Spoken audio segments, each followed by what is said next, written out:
Have you ever wondered what a backpacker actually carries in their pack on their adventures? Well, stay tuned. I'm going to show you what's in mine.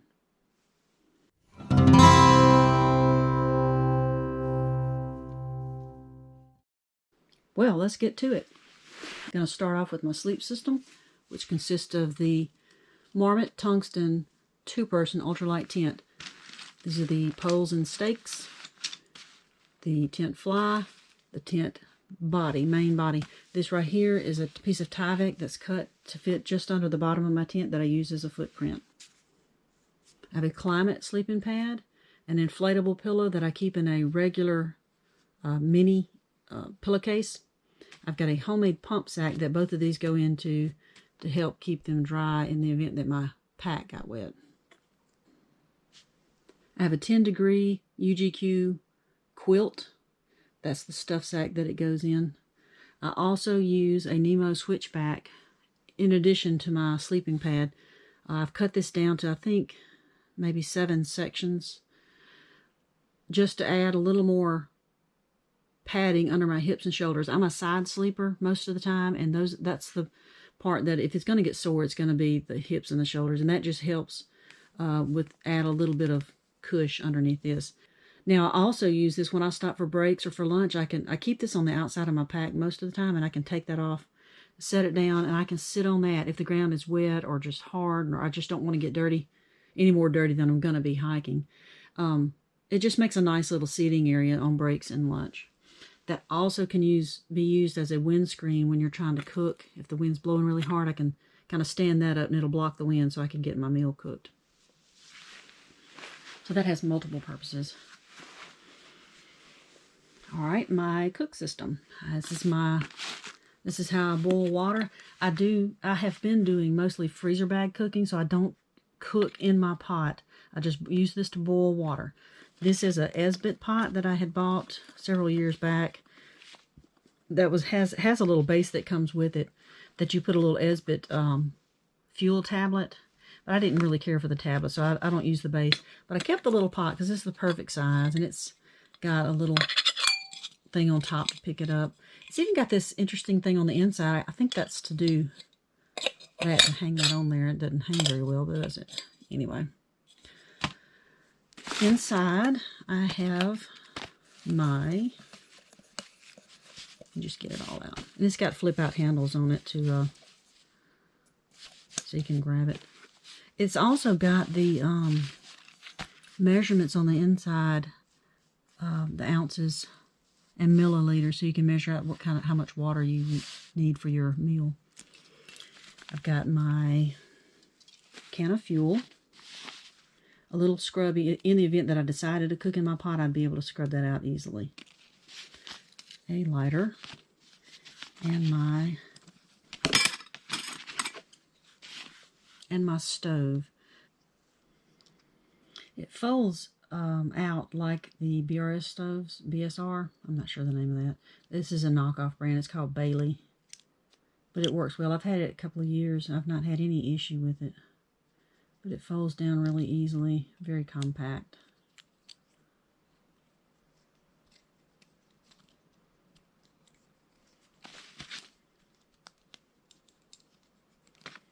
And it stores in this little pouch. I probably could ditch the pouch, except for I've noticed that it gets a lot of soot right up in here, and I just don't want that black stuff on everything. So this goes in the little pouch. Works really well. I can't remember if I got this off Amazon or Walmart. It's pretty cheap. I have this little cloth to dry out the pot if I need to. Most of the time, once I pour the water out, the pot is still hot and it'll finish evaporating. But the other reason for having this is that when this gets moisture on it, the rim on here will rust and it'll make a mark in the bottom of my pot. And same thing on this side. So I use this just as a barrier between the can and the pot. If you notice on here, I've got some measurements showing how much this thing weighs when it's full of gas and when it's empty. I refill these rather than use them.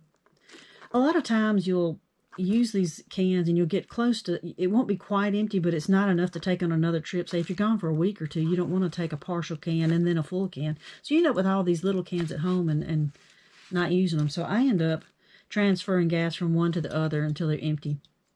I have a valve that I bought that you screw onto this, and say I'm refilling from a larger can. You put it onto both of them, and you can fuel from one to the other. Now, if you don't know what you're doing, don't do it. I'm very careful about this, and I've researched enough to know what I'm doing. I've been doing it. I haven't had any issues. I'm probably going to make a video, though, at some point on how to do that for any of y'all who are minded and want to do that. You can also Google it. They'll tell you. But like I said, don't, if you don't feel comfortable doing it, you don't. Just whatever. All this nestles back down in here.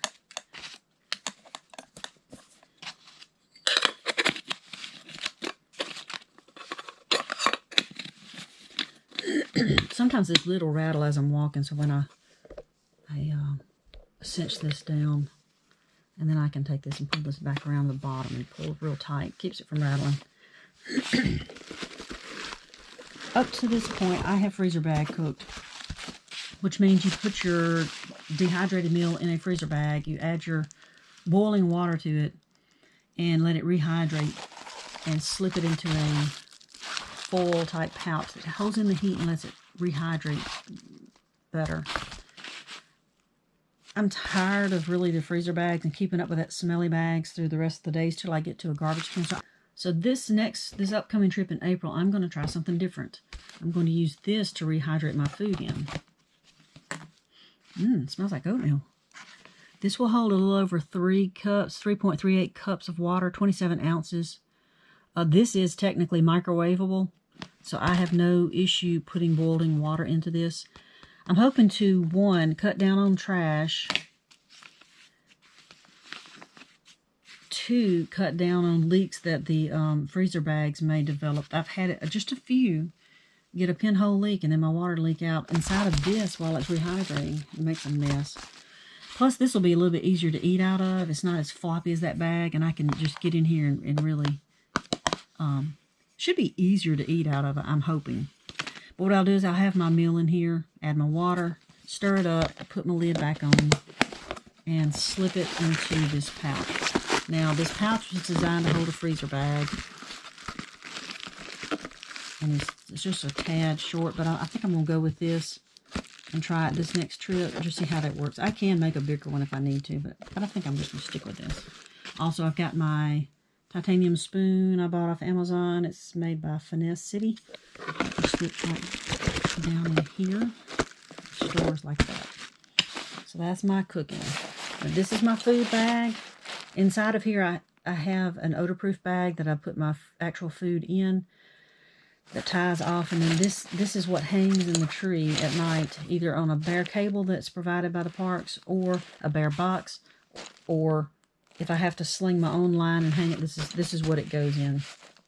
This is waterproof. I'll put the food, this, because it'll have smells on it inside of here, and anything else that has a smell to an odor to it that might attract any kind of animal, they'll go inside of here and hang in the tree. To hang that, I'll use my rock bag that's got some Dyneema cord, a couple of carabiners, and then a line lock that I created to hold it securely. This is my water setup, my water bag. I use the Sawyer squeeze filter. I changed out the top. This is the top that was on it. It's just a pull top, and I put a flip top on it. Now I kept this in here in case I lose or break this. It makes it a little bit easier. I use the Canuck Outdoors. I'm not sure how you pronounce it. I've heard it both ways. This is a 2-liter dirty water. This is how I gather my water. Sometimes I will attach. This is a short piece of a top of a Dr. Pepper bottle that can attach via an adapter to this bag. If it's just a trickle and I can't get this under it, this acts as a funnel, or I can use it as a scoop with this top on it. I have 2 adapters. This also can attach to this. Once this is on the bag, I can attach the other end to my water bottle there, and I can hang it up and do a gravity feed, and it'll filter through from this bag through the filter to my water bottle. I can just leave it and let it go while I go do other camp chores. I've got an extra washer. I tell you, if you don't get anything else out of this video, this is what you need to know. This wash gets you 1 or 2 extra washers. The ones in here have a tendency sometimes to fall out. I can't get that off now with one end. There's one inside of here that keeps a tight seal between the water bag and your filter. And you don't want water trickling out of here, dirty water trickling out, running down into your water bottle. You just don't want to contaminate. So if you don't get anything else out of my videos except this, carry an extra washer or 2. You may need it, or your buddy may need it. Somebody may need it. You don't want anybody getting giardia on the trail and really ruining your hike. This is what I call my potty pouch. This contains what I need to go dig a cat hole and handle my big business. I've also got on here a tick key. I've never used it. I've not gotten any ticks on me because I permethrin all my stuff. That doesn't mean I won't, but I have it if I need to pull a tick off. No, it's called a tick wrangler. Anyway, there's that. Inside my potty pouch, toilet paper, of course, and I need to add some more to that. I also keep extra toilet paper in my clothing bag so I can replenish this as needed. In this pouch here, I've got a little Germex, a little diaper rash cream. I need to explain that. Most of the time, this toilet paper goes inside this bag just to help keep it dry. And, of course, my handy-dandy trusty trowel. All that lives in here. This pouch lives in a side pocket of my pack, so it's easy to get to. I carry an umbrella for use with rain or for the sun. I burn easily, and I'm trying my best to keep myself from burning anymore. I'm having trouble with some skin cancers, and I just don't want to add to it. So this doubles for rain and sun. I also carry some sunscreen as well. This is hand sanitizer. This is not your typical Germex. This will kill norovirus, which most of the others do not. It also doubles as a wound care. If you get a scrape or a cut, you can put this on it and it'll kill the, it says eliminates 99.99% of germs. I bought this on Amazon. I've got one more. This one's almost empty. I'll have to get my other one out. I've got one more full bottle. I imagine right now it's going to be, with the coronavirus scare, it's going to probably be hard to find, but I do have one more. It stays in a front pocket here that I can get to easily. Also, I've got my headlamp. That's also got the red light feature on it to keep from blinding people in the shelter at night. I keep a little sponge that at the end of the day, because I'm so grungy, sweaty, dirty, I'll go put water on this and wash down my legs and my arms just to get the dirt off and the sweat and the saltiness off. Makes me feel better. It keeps my sleep clothes cleaner and keeps my quilt and my sleeping pad cleaner. Now, I don't use this all over my body. It's basically for my arms and legs. I might even wash my face with it, but not generally. I have baby wipes to handle the other parts of my body. This is my electronics bag. I keep my Anchor charger in here, battery bank. I've got a pair of headphones. I've got a charging block for when I get to a hotel or hostel. I have a little miniature pack of playing cards. This has come in handy to play cards when we get bored. It's a lot of fun. Helps pass the time when you get into camp early. I also have, let's see, I think there are 3 little AAA batteries in there as backup batteries for my headlamp. This is my medical slash repair pouch. It's got things to repair the sleeping pad or anything else. It's got some tenacious tape, which everybody has claimed is just awesome, but I tried using it to repair something. It did stick very well. I do carry some duct tape in there as well, a little super glue, needle and thread, and then there's a little folding pin in there and a few little tiny pieces of paper. I keep my other medical supplies such as Leukotape, moleskin, a few Band-Aids, a couple of alcohol wipes, Benadryl, you know, a leaf, things like that in here. So that's my repair pouch plus my medicine pouch. This is my get ready for bed pouch.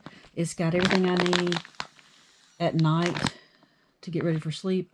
I wear a contact, so I have to keep saline solution and a contact case. I've got my toothbrush. I've got some baking soda for my toothpaste. That way that's one less smelly item. I've got a little thing of Dr. Bronner's soap, a few Q-tips, some dental floss. Pretty much everything I need to get ready for bed. And medicines, any medicines that I have to take. This is the bag that all of this goes in, but actually this right here contains my quilt, goes in it first, and all these things go on top. This is a dry bag. It keeps everything, all that dry. I've got my rain pants, my Marmot Precip rain jacket, my camp shoes. My boots come off when I get to camp immediately. I go into the camp shoes. As you can see here, this is a marshmallow cream jar that I use as my personal preview when I'm using my tent. I don't have to get out of the tent. I can get in my vestibule and use that. Self-explanatory, but I will say one thing. This is directed to you ladies.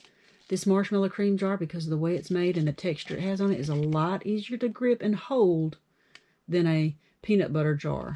It's just, I've done both. This is easier. I think that about covers it. Except for what's in my little pouches on my bag here. Let me see if I can get that over here. This side pocket usually holds, I've got a multi-tool in here. And this is where I keep my mini tripod that I'm actually holding right now. I keep tweezers and clippers handy, because I always end up with something bothering me while I'm hiking, and I need to get to this to handle it so it won't bother me anymore. I keep that in there. I keep an extra cap, because the caps on those bottles either crack, they get lost. You never know. Keep a couple extra caps. They don't weigh anything. An extra lighter. That doesn't have much in it. That's supposed to be a waterproof pouch. I'm not for sure on that. This is what I put my snacks in. This here holds I keep my things that I want while I'm walking so I don't have to dig into my pack. Sunscreen. My lip repair. I use it all day long. I've got a little, a tiny bottle of Dr. Bronner's soap, in case I get into a sticky situation where I need to wash my hands with soap. I've got it handy. I've got a Ziploc bag that contains some tears in case my contact starts bothering me, a few packages of the aspirin to go, an extra hairband, some bladder tablets. I keep a leave in here, Benadryl, and a few water purification tablets. Now, I back up a little bit. The Sawyer squeeze will filter out bacteria, but it does not filter viruses. If I'm in an area where I feel like there's a problem with viruses, I can use the water purification tablets in addition to the filter, or separate, and have clean water that way. It does give it a funny taste, and I don't care for it, but you know, I'd rather have safe water and not worry about that taste. Anyway, all that stays there. The headlamp goes into the bottom of this pouch here, along with my hand sanitizer. Easily handed, easy to get to. This is my sweat bandana. I've got a bungee cord on here. This is how I attach my umbrella when it's open. I run it through here, the handle, and it goes down here. And the carabiner that's on it, with the bottom of the handle, comes down somewhere down here, and I clip this carabiner to keep the umbrella from just flopping all around like this. It'll be run through here, and it'll come down here, and I use this carabiner, and I clip on maybe this, something down here. I can't remember now. But anyway, that's how I secure that. I always have two water bottles. One will always stay full that I'm drinking out of, and I'll have, depending on the distance between each water source, I may have some in a second bottle. But at nighttime, before supper, when I go to fill up my, when I go to gather water, the dirty water, I'll go ahead and fill up both of my bottles. That way I can cook with some that night, have some to drink in the morning, and then I'll have one full bottle ready to go the next day. Now, on that bottle, I will have, and I don't have it in here right now, I have a drinking tube. It's a tube that goes down in it. It screws onto that top, and it comes up around here, and it has a bite valve. That way I know I can stay more hydrated that way. When it's that handy, it's just right here at my mouth, and I can drink whatever I need it. All right, now let's talk about the clothes that I carry while I'm hiking. We'll start with first what I put on my body as I'm hiking. Solomon 4D boots with gaiters made by Ultra Gam. I tried the Dirty Girls and they tore up very quickly. Someone else suggested these Ultra Gam. You can find it on the Etsy shop. I've had these 2 years and I have no holes in them. The Dirty Girls tore up within 2 weeks. I don't know if they just had a faulty run of material, but that's been my experience. I wear the Injinji toe socks, liner socks first, and then I put this oversock farm to feet. It's a thinner wool that goes over this. With both of these, with my boots, I have no issues with blisters. I wear a hiking skirt that have a built-in shorts and a short sleeve polyester moisture wicking shirt. Now, if it were going to be wintertime or I felt like I needed more on my legs, I have a capri leggings with another skirt that I could wear. But for the most part, even when it's chilly, this has been fine. Because once you start walking, you heat up so quickly. Sometimes I have slipped on my rain pants and a rain jacket just to break the wind and warm me up, then take them off and just keep on going. Works really great. In the spring and fall months, I will carry either the puffy down jacket or a fleece jacket. In the summertime, I don't carry either one of those, but I will either carry a hoodie or use my rain jacket as extra warmth, depending upon what the forecast is predicting. I sleep in a pair of spandex yoga type shorts and a short sleeve shirt in the summertime. That's all I need. If it's going to be cooler in the spring or fall, I will take these Cuddle Duds. These are a thin layer it's called Climate Right, but it's made by Cuddle Duds. It's just a nice thin layer and it's surprisingly warm. I will sleep in that with a short sleeve shirt. If it's a little too cool for the short sleeve shirt, I'll throw on this hoodie. I sleep in a pair of wool Injinji toe socks. These can act as a backup to my backup socks if need be, but most of the time they're reserved for sleeping only. That keeps them clean. I carry one pair of panties, so when I get into town and I need to wash all my clothes, I can put my rain pants on, and they'll be more comfortable with a pair of panties. By the way, I did not mention that I wear a bra with this. I just don't have it out here. I carry a second pair of hiking socks, another Injinji, and another Farm to Feet. When those get too sweaty, dirty, stinky, nasty, I can rinse them out, hang them on my pack to dry as I walk, wear these. I can go back and forth doing that if I need to. Most of the time I'm in town there every 3, 4, 5 days, so, you know. Sometimes I don't even get to the second pair of socks, which is fine. Here are 2 buffs. This is a half buff and a full-length buff. I've been going with this half buff. Most of the time when I'm hiking, I use a ball cap through the day, but once I get to camp, I pull the cap off. I put something on to control my hair. I have long curly hair and it gets wild. This just keeps it in check. And also if I get cool, I can put this on my head and keep my ears warm. This longer one would be for cooler weather. I can also sleep in this, pull it down on my neck, and it keep me warm. I'm going to carry both of these. Now, if I were to hike in the wintertime where the nighttime temps are down in the 20s, I would carry these Cuddle Duds. They're thicker than that. These are also Climate Right by Cuddle Duds. This has a fleeced inside. It's thicker top and bottom, and they are really, really warm. So that would be for the really nighttime temperatures. I'm going to say 20s, maybe lower 30s. But I always have this hoodie to put on, you know, if the temperatures got a little crazy and I had not packed the thicker Cuddle Duds, I could always put that on, or a rain jacket, or the puffy. I mean, if I've got options here. Now, in the cooler months, spring, fall, I can carry Summertime, I would not carry this at all. I can carry some fingerless gloves. I have carried them and they've come in handy. If I thought that those weren't going to be warm enough for the situation, I have another pair of fingerless gloves with a fold-over mitten to cover my fingers up. I could hike in this without a problem. If it got even colder than that, say in the wintertime, if I decide to do some winter hiking, I have these fingerless gloves with a fold-over mitten. Actually, these are my hunting gloves. I deer hunt. This has Thinsulate in it, and I use these primarily so once I get in the deer stand, I can still use my phone if I need to. With the fingers, and the thumb does open up and let your thumb out. But anyway, so I can pull the trigger. These are really warm. That would be for winter hiking. At night to sleep, if it's cooler, if I'm not, like this is probably what I would wear during the summertime at night. It also will help keep the oils from my head off my pillow.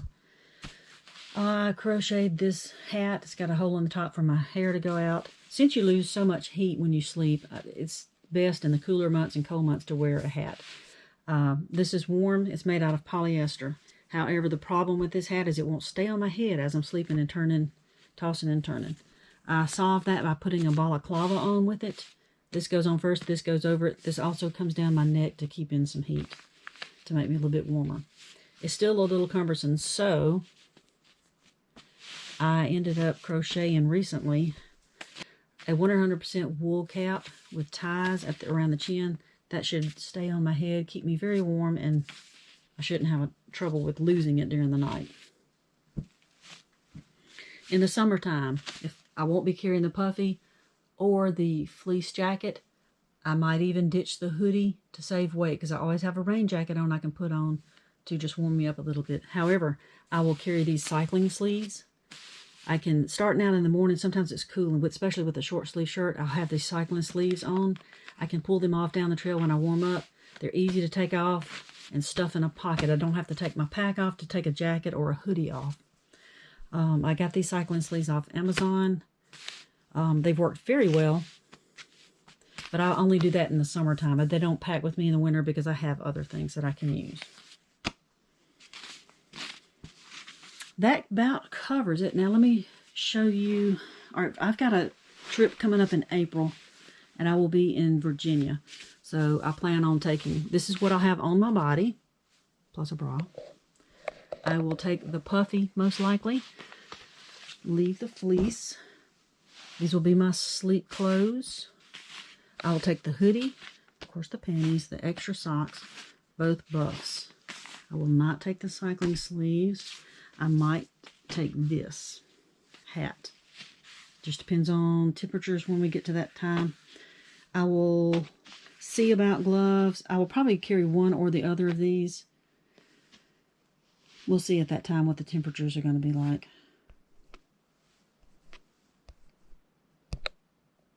All right, so that'll be on my body. This will be in my pack. One or the other of the gloves, probably that. All right, that's it for my clothing. I hope this helps you in determining what you need to carry during the different seasons of the year and the different temperatures. I thank you for watching as always. Have a good hike.